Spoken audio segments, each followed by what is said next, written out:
ठीक है, तो देखिए, तो पहले कस्टमर क्या किए, सेलेक्ट किए गुड्स या सर्विस ऑनलाइन जो उनको पसंद है। उसके बाद कस्टमर चूज करते हैं पेमेंट मेथड। सर्विस में जैसे गुड्स का तो समझ गया, अमेजॉन फ्लिपकार्ट। सर्विस का जैसे कोई न्यूज़पेपर का आप सब्सक्रिप्शन ले रहे हैं तो सर्विस ही ना ले रहे हैं, है ना। तो उसके लिए जैसे दैनिक भास्कर का या किसी का भी आप पेमेंट कर रहे हैं, महीना का या साल का एक ही बार में पेमेंट कर दे रहे हैं ताकि हमको मिलते रहे उसका ई पेपर। ठीक है, तो वो क्या, वो तो सर्विस ले रहे हैं हम। इसी तरह आप जो नेटफ्लिक्स का, अमेजॉन प्राइम का, वो भी क्या ले रहे हैं, सर्विस ले रहे हैं ना आप। क्लियर हो गया। तो पहले आप सेलेक्ट किए गुड्स या सर्विस को, फिर कस्टमर पेमेंट मेथड चूज करते हैं किस तरह से वो पेमेंट करना चाहते हैं, जैसे credit card, debit card, UPI, है ना, नेट बैंकिंग, कैसे आप पेमेंट करना चाहते हैं। Third, payment gateway processes the transaction request. जो पेमेंट होगा वो किससे होगा, पेमेंट गेटवे से, मतलब जो उसके लिए बना हुआ है कि यहाँ से अब आपका पेमेंट जाएगा, है ना, ताकि सिक्योरली उनको पहुंच जाए, है ना। फिर फोर्थ, बैंक वेरीफाई करता है और ऑथराइज करता है पेमेंट। जैसे अगर हम पेटीएम से पेमेंट कर रहे हैं, ठीक है, तो आप जो पिन एंटर किए उसके लिए, है ना, फिर उसके बाद क्या, बैंक वेरीफाई कर लेगा कि आपके सही है, इससे सही से पैसा जा रहा है, ऑथराइज कर देगा उसको, हाँ इस पेमेंट हो जाए।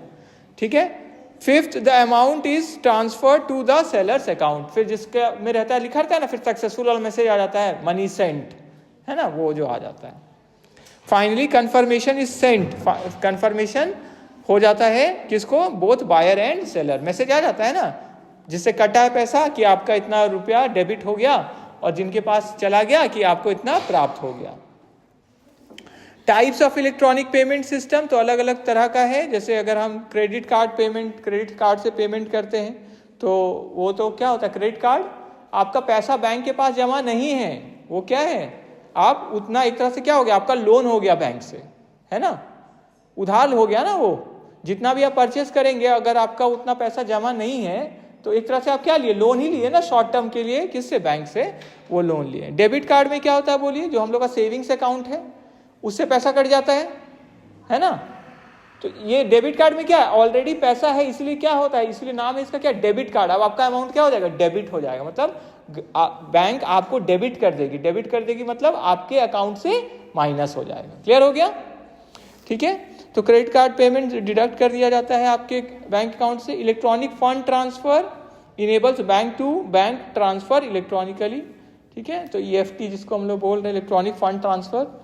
ठीक है, फिर net banking allow us direct online fund transfer through banking portals. Net banking, ठीक है, तो नेट बैंकिंग जैसे मोबाइल में हम लोग करते हैं तो मोबाइल बैंकिंग बोलते हैं ना, मोबाइल से। इसी तरह जो डेस्कटॉप पे बैठते हैं और वेबसाइट में जाते हैं बैंक का, वहां से जो पेमेंट हम लोग करते हैं, है ना, तो उसको क्या बोलते हैं, नेट बैंकिंग। मोबाइल वॉलेट्स जैसे पेटीएम और आपका गूगल पे हो गया, जो भी इस तरह का ऑफर कर रहे हैं, और क्या फोन पे भी तो है ना, तो वहां पे जो आपका ऑनलाइन वाला बटुआ है उसको क्या बोलते हैं हम लोग, वो भी तो वॉलेट हो गया ना। ठीक है, उसको क्या बोल रहे हैं, मोबाइल वॉलेट। ठीक है, store money digitally for quick payments. जैसे आप अगर बैंक से कुछ पैसा आपने पेटीएम वॉलेट में या फोन पे वॉलेट में ऑलरेडी ट्रांसफर करके रख दिए हैं, तो आपको बैंक के थ्रू नहीं जाना पड़ेगा, क्योंकि ऑलरेडी आपका वहां पे जमा है, तो तुरंत पेमेंट करने में आसानी होगा, है ना, अगर ऐसा करते हैं तो। लेकिन आजकल इतना फास्ट ये हो गया है कि वैसे रखने का जरूरत ही नहीं पड़ता वॉलेट में, सीधे क्या है, बैंक से डेबिट हो जाएगा, है ना।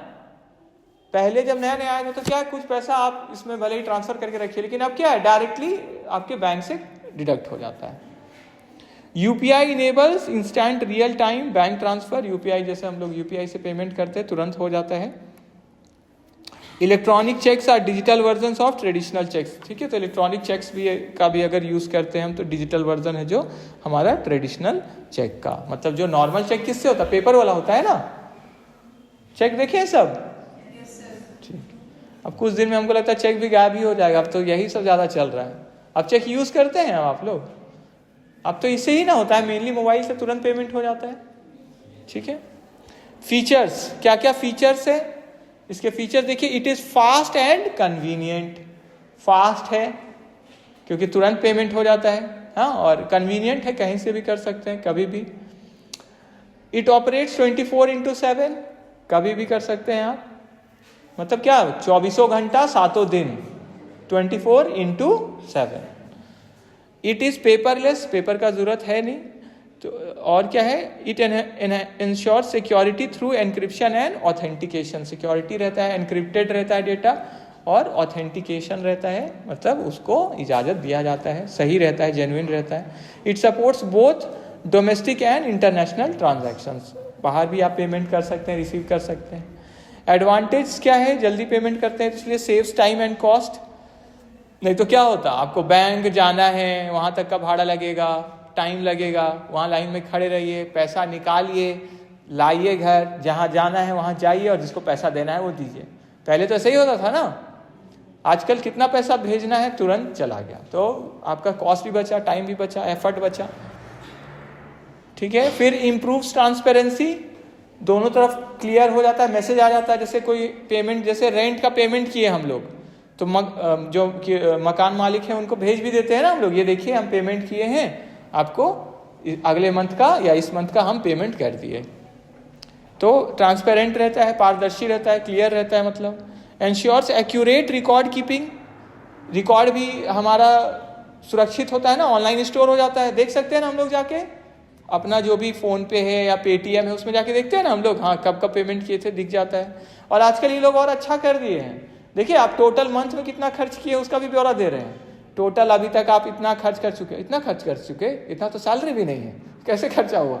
हाँ तो पता चलेगा पहले मंथ का भी खर्चा हुआ है, इधर से भी किया, ट्रांसफ़र किए तो ज़्यादा खर्च हो गया। तो ये भी आइडिया एक लग जाता है कहाँ कहाँ खर्च हुआ। आजकल वो लोग अलग अलग भाग में भी विभाजित करने लग गए हैं। देखें आप, खाना पे इतना खर्च हुआ है आपका, इतना सामान पे खर्च हुआ, तो वो उसका भी वो लोग विभाग भी कर रहे हैं, जहाँ पे क्या AI का भी सहारा ले रहे हैं ना, इसीलिए। ठीक है। तो फिर encourages a digital economy, digital economy paperless हो गया, ऑनलाइन सारा चीज़ कर ले रहे हैं हम लोग। ठीक है, तो उसको बढ़ावा मिलता है। लिमिटेशंस क्या क्या है, requires internet connectivity, internet connection तो चाहिए ना पेमेंट करने के लिए। ठीक है। फिर रिस्क ऑफ, मतलब ज़्यादातर में चाहिए, ऐसे कुछ कुछ फीचर है जिसमें हम लोग बिना इंटरनेट के भी करते हैं पेमेंट, है ना, होता है।